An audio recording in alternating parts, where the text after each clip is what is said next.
Hello students, welcome to my YouTube channel.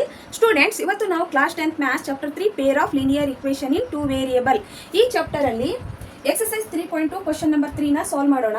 ಈಗ question number 3 ಏನು ಕೊಟ್ಟಿದ್ದಾರೆ ಅಂತ ನೋಡೋಣ. Form the pair of linear equations for the following problems and find their solution by substitution method. ಅಂದ್ರೆ ನಮಗೊಂದು problem ಕೊಟ್ಟಿದ್ದಾರೆ. ಈ ಪ್ರಾಬ್ಲಮ್ ಅನ್ನ ನೋಡಿ ನಾವು ಪೇರ್ ಆಫ್ ಲೀನಿಯರ್ ಇಕ್ವೇಷನ್ಸ್ ಅನ್ನ ನಾವೇ ಫಾರ್ಮ್ ಮಾಡ್ಕೋಬೇಕು ಮತ್ತು ಸಬ್ಸ್ಟಿಟ್ಯೂಷನ್ ಮೆಥಡ್ ಇಂದ ಅದರ ಸೊಲ್ಯೂಷನ್ ಅನ್ನ ಫೈಂಡ್ ಮಾಡಬೇಕು. ಈಗ ಕ್ವೆಶ್ಚನ್ ಏನು ಕೊಟ್ಟಿದ್ದಾರೆ ಅಂತ ನೋಡೋಣ. ಈಗ ಪ್ರಾಬ್ಲಮ್ಸ್ ಏನು ಕೊಟ್ಟಿದ್ದಾರೆ ಅಂತ ನೋಡೋಣ. The difference between two numbers is 26 and one number is 3 times the other, find them ಅಂತ ಕೊಟ್ಟಿದ್ದಾರೆ. ಈಗ ಎರಡು ನಂಬರ್ಸ್ಗಳಿದ್ದಾವೆ, ಅದರ ನಡುವಿನ ಡಿಫ್ರೆನ್ಸ್ 26 ಬಂದಿದೆ. ಒನ್ ನಂಬರ್ಕಿನ ಇನ್ನೊಂದು ನಂಬರ್ ಏನಿದೆಯಲ್ಲ 3 ಟೈಮ್ಸ್ ದೊಡ್ಡದಿದೆ.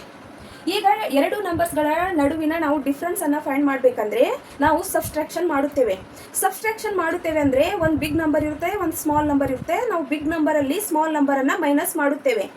ಈಗ ಎರಡು ನಂಬರ್ಸ್ ಏನಿದಾವಲ್ಲ ಅದರಲ್ಲಿ ಒನ್ ನಂಬರ್ ಇನ್ನೊಂದು ನಂಬರ್ಕಿನ 3 ಟೈಮ್ಸ್ ದೊಡ್ಡದಿದೆ.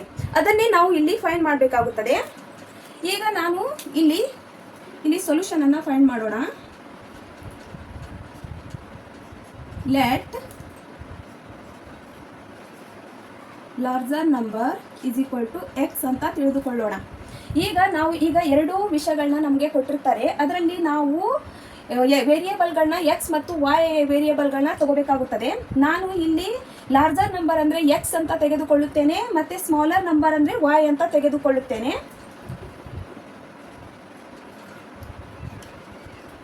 Let smaller number is equal to y. ಈಗ ಇಲ್ಲಿ ನಾನು larger number is equal to x ಮತ್ತು smaller number is equal to y ಅಂತ ಯಾಕೆ ಬರೆದುಕೊಂಡಿದ್ದೇನೆಂದರೆ ನಾವು ಎರಡು ನಂಬರ್ಸ್ಗಳ ನಡುವಿನ ಡಿಫ್ರೆನ್ಸ್ ಅನ್ನು ನಾವು ಸಬ್ಸ್ಟ್ರಾಕ್ಷನ್ ಮಾಡಿದರೆ ಒಂದು ಬಿಗ್ ನಂಬರ್ ಅಲ್ಲಿ ಸ್ಮಾಲ್ ನಂಬರ್ ಅನ್ನು ನಾವು ಮೈನಸ್ ಮಾಡುತ್ತೇವೆ. ಈಗ ಎರಡು ನಂಬರ್ಸ್ಗಳ ನಡುವಿನ ಡಿಫ್ರೆನ್ಸ್ ಎಷ್ಟು ಬಂದಿದೆ ಅಂದರೆ 26 ಬಂದಿದೆ. ನಾವು ಈ ಪ್ರಾಬ್ಲಮ್ ಅನ್ನು ನೋಡಿ ನಾವು ಕ್ವಶನ್ ಅನ್ನ ಫಾರ್ಮ್ ಮಾಡ್ಕೋಬೇಕಾಗುತ್ತದೆ. ಈಗ ನಿಮಗೆ ತಿಳಿತು ಇಲ್ಲಿ ಲಾರ್ಜರ್ ನಂಬರ್ ಎಕ್ಸ್ ಅಂದರೆ ಯಾಕೆ ಬರೆದುಕೊಂಡಿದ್ದೇನೆ, ಸ್ಮಾಲರ್ ನಂಬರ್ ವೈ ಅಂತ ಎಂದು ಯಾಕೆ ಬರೆದುಕೊಂಡಿದ್ದೇನೆ ಅಂದರೆ ಈಗ ಬಿಗ್ ನಂಬರ್ ಅಲ್ಲಿ ನಾವು ಸ್ಮಾಲ್ ನಂಬರ್ ಅನ್ನ ಮೈನಸ್ ಮಾಡುತ್ತೇವೆ. ಈಗ ನಾವು ಇದನ್ನೇ ಇಲ್ಲಿ ಬರೆದುಕೊಳ್ಳೋಣ. X minus y is equal to 26. ಇದು ಇಕ್ವೇಶನ್ ನಂಬರ್ 1. ಟೂ ನಂಬರ್ಸ್ ನಡುವಿನ ಡಿಫ್ರೆನ್ಸ್ ಅನ್ನ ನಾವು ಇಲ್ಲಿ ಎಕ್ಸ್, ಈಗ ಎರಡು ನಂಬರ್ಸ್ ಇವು ಲಾರ್ಜರ್ ನಂಬರ್ ಎಕ್ಸ್ ಮತ್ತು ಸ್ಮಾಲರ್ ನಂಬರ್ ವೈ. ಈಗ ಎರಡೂ ನಡುವಿನ ಡಿಫ್ರೆನ್ಸ್ ಎಷ್ಟು ಬಂದಿದೆ ಅಂದರೆ 26 ಬಂದಿದೆ. ಅದನ್ನೇ ನಾನು ಇಲ್ಲಿ ಬರೆದಿದ್ದೇನೆ. ಮತ್ತೆ ಇನ್ನೊಂದು ಇಕ್ವೇಶನ್ ಅನ್ನ ನಾವು ಫಾರ್ಮ್ ಮಾಡ್ಕೊಳ್ಳೋಣ. ಈಗ ನಾವು ಇನ್ನೊಂದು ಇಕ್ವೇಶನ್ ಅನ್ನ ಫಾರ್ಮ್ ಮಾಡ್ಕೊಳ್ಳೋಣ. ಇಲ್ಲಿ ಎಕ್ಸ್ ಮತ್ತು ವೈ, ಈಗ ಎರಡೂ ನಂಬರ್ಸ್ಗಳಿದ್ದಾವೆ. ಇವು ಎರಡೂ ನಂಬರ್ಸ್ ಅಲ್ಲಿ ಒನ್ ನಂಬರ್ ಇದೆಯಲ್ಲ ಇನ್ನೊಂದು ನಂಬರ್ಗಿನ 3 ಟೈಮ್ಸ್ ಹೆಚ್ಚಿಗಿದೆ. ಹಾಗಾದರೆ ನಾನು ಲಾರ್ಜರ್ ನಂಬರ್ ಎಕ್ಸ್ ಅಂತ ಬರೆದುಕೊಂಡಿದ್ದೇನೆ. ಇಲ್ಲಿ ಎಕ್ಸ್ ಅಂತ ಬರೆದುಕೊಳ್ಳೋಣ ಮತ್ತು ಇಲ್ಲಿ ವೈ ಅಂತ ಬರೆದುಕೊಳ್ಳೋಣ. ಇವು ಎರಡೂ ನಂಬರ್ಸನ್ನು ನಾವು ಈಕ್ವಲ್ ಮಾಡಬೇಕಂದ್ರೆ ಈಗ ಇದು ಲಾರ್ಜರ್ ನಂಬರ್ ಇದೆ, ವೈಕಿನ ಈ 3 ಟೈಮ್ಸ್ ದೊಡ್ಡದಿದೆ. ಎಕ್ಸ್ ವೈಕಿನ 3 ಟೈಮ್ಸ್ ದೊಡ್ಡದಿದೆ. ಅದನ್ನೇ ನಾವು ವೈನು ಎಕ್ಸ್ ಇಸ್ ಈಕ್ವಲ್ ಟು ಈ ಎರಡೂ ನಂಬರ್ಸ್ಗಳನ್ನ ನಾವು ಈಕ್ವಲ್ ಆಗಿ ಬರಿಬೇಕಂದ್ರೆ ನಾವು ಇಲ್ಲಿ 3ನ ಬರ್ಕೋಬೇಕು. ಯಾಕಂದರೆ ಒನ್ ನಂಬರ್ ಇದೆಯಲ್ಲ ಇನ್ನೊಂದು ನಂಬರ್ಕಿನ 3 ಟೈಮ್ಸ್ ಹೆಚ್ಚಿಗಿದೆ. ನಾವು ಇಲ್ಲಿ ಎರಡು ನಂಬರ್ಸ್ಗಳನ್ನ ಈಕ್ವಲ್ ಮಾಡ್ಕೋಬೇಕು. ಹಾಗಾದರೆ ನಾನು x is equal to 3y ಅಂತ ಬರೆದುಕೊಳ್ಳುತ್ತೇನೆ. ಇದು ಇಕ್ವೇಶನ್ ನಂಬರ್ 2. ಇಲ್ಲಿ ನಾವು ಇಕ್ವೇಶನ್ ನಂಬರ್ 1 ಮತ್ತು ಇಕ್ವೇಶನ್ ನಂಬರ್ 2 ಅಂತ ಎರಡು ಇಕ್ವೇಶನ್ಗಳನ್ನ ನಾವೇ ಫಾರ್ಮ್ ಮಾಡಿ ಬರೆದಿದ್ದೇವೆ. ಈಗ ಇಕ್ವೇಶನ್ ನಂಬರ್ 1 ಅಲ್ಲಿ ನಾವು ಇಕ್ವೇಶನ್ ನಂಬರ್ 2ನ ಪುಟ್ ಮಾಡ್ಕೊಳ್ಳೋಣ. ಇಲ್ಲಿ ಬರೆದುಕೊಳ್ಳೋಣ. Put x is equal to 3y in equation 1. ಈಗ ಇಕ್ವೇಶನ್ ನಂಬರ್ 1ನ ಇಲ್ಲಿ ಬರೆದುಕೊಳ್ಳೋಣ. X minus y is equal to 26. ಈಗ ಎಕ್ಸ್ ಪ್ಲೇಸಲ್ಲಿ ನಾವು 3yನ ಬರ್ಕೊಳ್ಳೋಣ. ಈಗ X is equal to 3y ಏನಿದೆಯಲ್ಲ ಇಲ್ಲಿ ಎಕ್ಸ್ ಪ್ಲೇಸಲ್ಲಿ 3yನ ಬರೆದುಕೊಳ್ಳೋಣ. Minus y is equal to 26. ಈಗ 3y ಅಲ್ಲಿ ಮೈನಸ್ 1y, ಇಲ್ಲಿ ಏನೂ ಇಲ್ಲ ಅಂದರೆ 1 ಇದ್ದೇ ಇರುತ್ತದೆ. ಇದನ್ನು ನಾವು ಮೈನಸ್ ಮಾಡಿದರೆ ಇಲ್ಲಿ 2y ಬರುತ್ತದೆ ಇಸ್ ಈಕ್ವಲ್ ಟು 26. ಇದು 2 ಮಲ್ಟಿಪ್ಲೈಯಲ್ಲಿ ಇದೆಯಲ್ಲ ಈ ಸೈಡ್ ಬಂದರೆ ಡಿವೈಡಲ್ಲಿ ಬರುತ್ತದೆ. ಇದನ್ನು 2 ಇಂದ 26ಅನ್ನು 2 ಇಂದ ಡಿವೈಡ್ ಮಾಡಿದರೆ 13 ಬರುತ್ತದೆ. y is equal to 13. ಈಗ y ವ್ಯಾಲ್ಯೂ ನಮಗೆ 13 ಸಿಕ್ಕಿದೆ. ಈಗ ನಾವು ಎಕ್ಸ್ ವ್ಯಾಲ್ಯೂನ ಫೈಂಡ್ ಮಾಡ್ಕೋಬೇಕು. ಈಗ ಇಕ್ವೇಶನ್ ನಂಬರ್ 2 ಏನಿದೆಯಲ್ಲ ಅದರಲ್ಲಿ ನಾವು y ವ್ಯಾಲ್ಯೂನ ಪುಟ್ ಮಾಡ್ಕೊಳ್ಳೋಣ. put y is equal to 13 in equation 2. ಈಗ ಇಕ್ವೇಷನ್ ನಂಬರ್ 2ನ ಇಲ್ಲಿ ಬರೆದುಕೊಳ್ಳೋಣ. x is equal to 3y. ಈಗ y ಪ್ಲೇಸಲ್ಲಿ ನಾವು 13ನ ಬರೆದುಕೊಳ್ಳೋಣ. y ಪ್ಲೇಸಲ್ಲಿ 3 ಇಂಟು ಬ್ರಾಕೆಟ್ 13. ಈಗ 13 ಅನ್ನು ನಾವು 3 ಇಂದ ಮಲ್ಟಿಪ್ಲೈ ಮಾಡಿದರೆ x is equal to 39 ಬರುತ್ತದೆ. ಈಗ x ವ್ಯಾಲ್ಯೂ ಏನು ಬಂದಿದೆ ಅಂದರೆ 39 ಬಂದಿದೆ. ಈಗ ಲಾರ್ಜರ್ ನಂಬರ್ ಅಂದರೆ ನಾವು x ಅಂತ ಬರೆದುಕೊಂಡಿದ್ದೇವೆ, ಸ್ಮಾಲರ್ ನಂಬರ್ ಅಂದರೆ ನಾವು y ಅಂತ ಬರೆದುಕೊಂಡಿದ್ದೇವೆ. y ಅಂದರೆ ಏನು ಬಂದಿದೆ 13 ಬಂದಿದೆ, ಮತ್ತು x ಅಂದರೆ 39 ಬಂದಿದೆ, ಅಂದರೆ 3 ಟೈಮ್ಸ್ ಹೆಚ್ಚಿಗೆ ಬಂದಿದೆ. ಅದನ್ನೇ ನಾವು ಇಲ್ಲಿ ಬರೆದುಕೊಳ್ಳೋಣ. Therefore larger number is equal to x is equal to 39 and smaller number y is equal to 13. ಈಗ ಈ ಕ್ವೆಶನಲ್ಲಿ ಹೇಳಿರುವ ಹಾಗೆ ಒನ್ ನಂಬರ್ ಏನಿದೆಯಲ್ಲ ಇನ್ನೊಂದು ನಂಬರ್ಕಿಂತ 3 ಟೈಮ್ಸ್ ಹೆಚ್ಚಿಗೆ ಬಂದಿದೆ. ಈಗ ಈಗ ಸ್ಮಾಲರ್ ನಂಬರ್ y ಮತ್ತೆ x ಏನಿದೆಯಲ್ಲ y ಕಿಂತ 3 ಟೈಮ್ ಹೆಚ್ಚಿಗೆ ಬಂದಿದೆ. ಇದನ್ನೇ ಇಲ್ಲಿ ಸೆಕೆಂಡ್ ಪಾರ್ಟ್ ಪ್ರಾಬ್ಲಮ್ ಏನು ಕೊಟ್ಟಿದ್ದಾರೆ ಅಂತ ನೋಡೋಣ. The larger of 2 supplementary angles exceeds the smaller by 18 degrees find them ಅಂತ ಕೊಟ್ಟಿದ್ದಾರೆ. ಇಲ್ಲಿ 2 supplementary larger of 2 supplementary angles ಅಂದರೆ 2 ಲಾರ್ಜರ್ ಸಪ್ಲಿಮೆಂಟ್ರಿ ಆಂಗಲ್ಸ್ಗಳಿದ್ದಾವೆ. ಅದು exceeds the smaller by 18 degree ಅಂದರೆ ಸ್ಮಾಲರ್ ಆ್ಯಂಗಲ್ಕಿನ 18 ಡಿಗ್ರಿ ಎಕ್ಸ್ಟ್ರಾ ಇದೆ. ಅದನ್ನೇ ನಾವು ಇಲ್ಲಿ ಫೈಂಡ್ ಮಾಡ್ಕೋಬೇಕಾಗುತ್ತದೆ.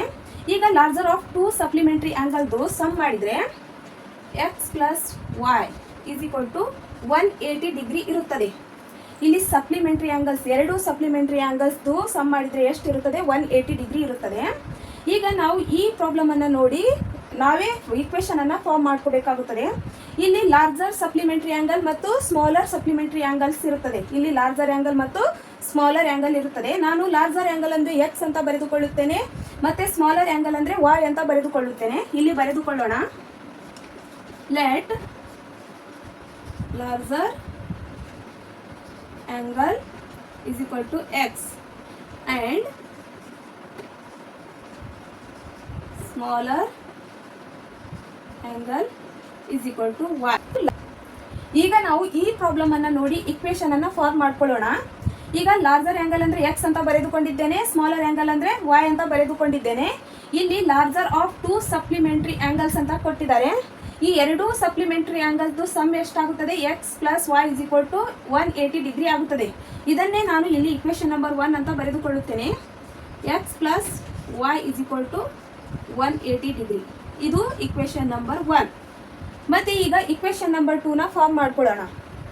ಈಗ ಎಕ್ಸ್ ಮತ್ತು ಎಕ್ಸ್ ಅಂದರೆ ನಾವು ಲಾರ್ಜರ್ ಆ್ಯಂಗಲ್ ಅಂತ ಬರೆದಿದ್ದೇವೆ ಮತ್ತು ವೈ ಅಂದರೆ ಸ್ಮಾಲರ್ ಆ್ಯಂಗಲ್ ಅಂತ ಬರೆದಿದ್ದೇವೆ. ಇಲ್ಲಿ ಎಕ್ಸ್ ಮತ್ತು ವೈನ ಬರೆದುಕೊಳ್ಳೋಣ. ಈಗ ಎಕ್ಸ್ ಏನಿದೆಯಲ್ಲ ವಾಯ್ಕಿನ 18 ಡಿಗ್ರಿ ಎಕ್ಸ್ಟ್ರಾ ಇದೆ, ಅಂದರೆ ಲಾರ್ಜರ್ ಆ್ಯಂಗಲ್ ಏನಿದೆಯಲ್ಲ ಸ್ಮಾಲರ್ ಆ್ಯಂಗಲ್ಕಿನ 18 ಡಿಗ್ರಿ ಎಕ್ಸ್ಟ್ರಾ ಇದೆ. ಇವು ಎರಡನ್ನೂ ನಾವು ಈಕ್ವಲ್ ಮಾಡಬೇಕು. ಹಾಗಾದರೆ ನಾನು ಪ್ಲಸ್ ಇಲ್ಲಿ ಪ್ಲಸ್ 18 ಡಿಗ್ರಿ ಬರೆಯುತ್ತೇನೆ. y ಪ್ಲಸ್ 18 ಡಿಗ್ರಿ ಬರೆದ್ರೆ ಎಕ್ಸ್ ಮತ್ತು y ಏನಾಗುತ್ತದೆ ಈಕ್ವಲ್ ಆಗುತ್ತದೆ. ಇದು ಇಕ್ವೇಷನ್ ನಂಬರ್ 2.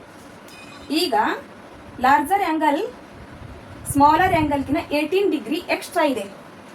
ಹಾಗಾದರೆ ಇದು ಎಕ್ಸ್ ಲಾರ್ಜರ್ ಆ್ಯಂಗಲ್ ಮತ್ತು ಇದು ವೈ ಸ್ಮಾಲರ್ ಆ್ಯಂಗಲ್. ಇದಕ್ಕಿಂತ ಎಕ್ಸ್ ಏನಿದೆಯಲ್ಲ 18 ಡಿಗ್ರಿ ಎಕ್ಸ್ಟ್ರಾ ಇದೆ. ಹಾಗಾದರೆ ಇಲ್ಲಿ ವೈ ಪ್ಲಸ್ 18 ಡಿಗ್ರಿ ಅಂತ ನಾವು ಬರೆದ್ರೆ ಇಲ್ಲಿ ಎಕ್ಸ್ಗೆ ವೈ ಈಕ್ವಲ್ ಆಗುತ್ತದೆ. ಅದಕ್ಕೆ ನಾನು ಈ ಥರ ಬರೆದಿದ್ದೇನೆ. ಇದನ್ನೇ ನಾವು ಇಲ್ಲಿ ಬರೆದುಕೊಳ್ಳೋಣ. X is equal to y plus 18 degree. ಇದು ಇಕ್ವೇಷನ್ ನಂಬರ್ 2.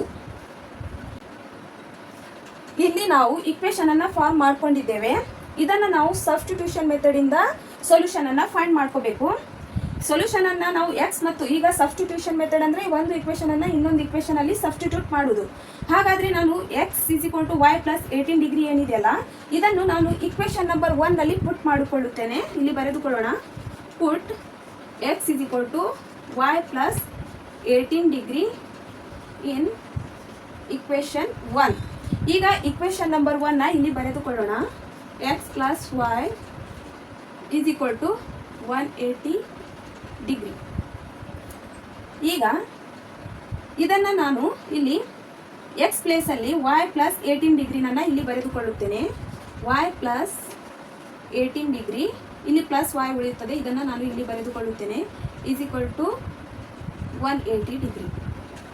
ಈಗ ಇದು ಪ್ಲಸ್ y, ಇಲ್ಲಿ ಇದು ಪ್ಲಸ್ y ಮತ್ತು ಇದು ಪ್ಲಸ್ y, ಇವೆರಡನ್ನು ಆ್ಯಡ್ ಮಾಡಿದರೆ 2y ಆಗುತ್ತದೆ, is equal to 180 degree.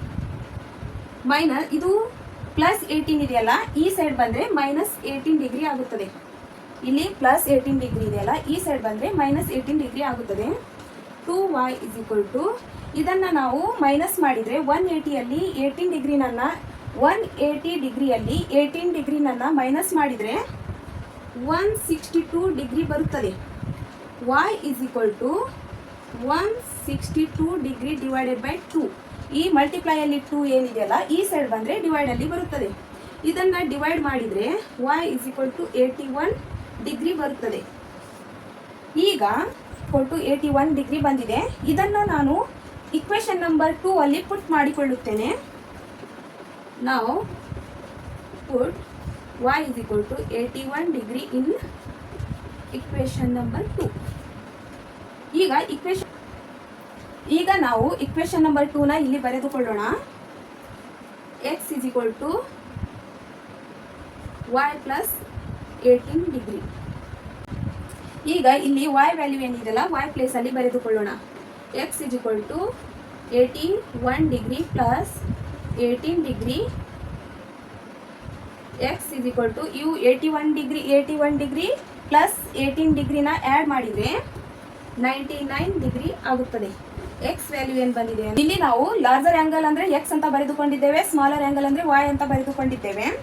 Therefore ಇಲ್ಲಿ ಬರೆದುಕೊಳ್ಳೋಣ. ಲಾರ್ಜರ್ ಆ್ಯಂಗಲ್ ಅಂದರೆ ಏನು ಬಂದಿದೆ, x is equal to 99 degree ಬಂದಿದೆ, ಮತ್ತು ಸ್ಮಾಲರ್ ಆ್ಯಂಗಲ್ y ಅಂದರೆ y is equal to 81 degree ಬಂದಿದೆ. ಇದನ್ನೇ ಬರೆದುಕೊಳ್ಳೋಣ ಇಲ್ಲಿ. Therefore larger angle x is equal to 99 degree and smaller angle y is equal to 81 degree. ಅಂದರೆ ಸ್ಮಾಲರ್ ಆ್ಯಂಗಲ್ಕಿನ ಲಾರ್ಜರ್ ಆ್ಯಂಗಲ್ ಏನಿದೆಯಲ್ಲ 18 ಡಿಗ್ರಿ ಎಕ್ಸ್ಟ್ರಾ ಇದೆ. ಈಗ ಇದು ಪ್ರೂವ್ ಆಗಿದೆ. ಇಲ್ಲಿ ಲಾರ್ಜರ್ ಆ್ಯಂಗಲ್ ಇದೆಯಲ್ಲ, ಸ್ಮಾಲರ್ ಆ್ಯಂಗಲ್ಕಿನ 18 ಡಿಗ್ರಿ ಎಕ್ಸ್ಟ್ರಾ ಇದೆ. ಇದೇ ಥರ ನಾವು ಪ್ರಾಬ್ಲಮನ್ನು ನೋಡಿ ಇಕ್ವೇಷನನ್ನು ಫಾರ್ಮ್ ಮಾಡಿಕೊಂಡು ಅದನ್ನು ಸಬ್ಸ್ಟಿಟ್ಯೂಷನ್ ಮೆಥಡಿಂದ ಎಕ್ಸ್ ಮತ್ತು y ವ್ಯಾಲ್ಯೂಗಳನ್ನ ಫೈಂಡ್ ಮಾಡಿ ಅದರ ಸೊಲ್ಯೂಷನನ್ನು ಬರಿಬೇಕಾಗುತ್ತದೆ. ಈಗ ನಾವು ಥರ್ಡ್ ಪಾರ್ಟ್ ಪ್ರಾಬ್ಲಮನ್ನು ಸಾಲ್ವ್ ಮಾಡೋಣ.